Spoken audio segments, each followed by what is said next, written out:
ఈరోజు మరో కవితతో మీ ముందుకు వస్తున్నాను. కవిత శీర్షిక మా అవ్వ. మా అవ్వ పొద్దుగాల షిప్పిరిగా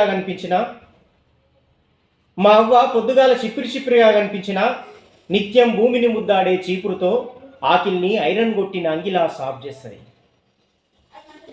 బజార్లో తెచ్చిన బర్రెపెండ బకెట్లేసి నేల తల్లికి పట్టంచులా పట్టుచీర కడుతుంది. కట్టమైసమ్మను కదా బూదిచ్చినంతు గల్మంత ఆలికి గడపను బొట్లతో ట్యాంక్ బండు లైట్లలా మెరిపిస్తుంది. ఇక మా అవ్వ బోళ్ళన్నీ ఆకిట్లేసి తోమితే ఆకాశం కన్నా అందంగా మెరుస్తాయి. బొగ్గు నోట్లేసి తోమితే పెప్సిడెంటు పక్కకు పడేయాల్సిందే, బ్రష్ విరగ్గొట్టాల్సిందే. సాట్లా బియ్యం పోసి చెరిగితే సంగీతం వాయిస్తున్న శబ్దం ఎంత మధురం.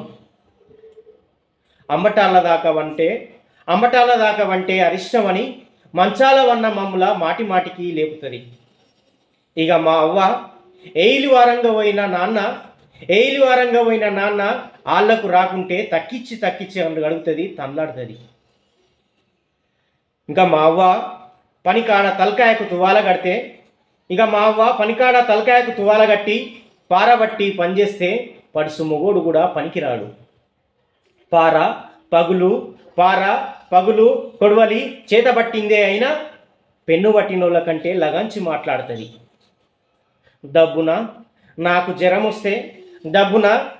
జ్వరం వస్తే కడుపు మీద తడిబట్టేసి పేయంత రుద్ది ఫ్యాన్ తిరిగినట్టు తిరుగుద్ది నా మంచం చుట్టూ. ఏమనిపిస్తుంది బిడ్డ అని చిన్నబోతుంది. ఇట్లా మా అవ్వ రాత్రికల్లా ఎర్రమన్ను కుండ మీద పిడిసోలే తడిసి ముద్దై ఎండిపోతుంది.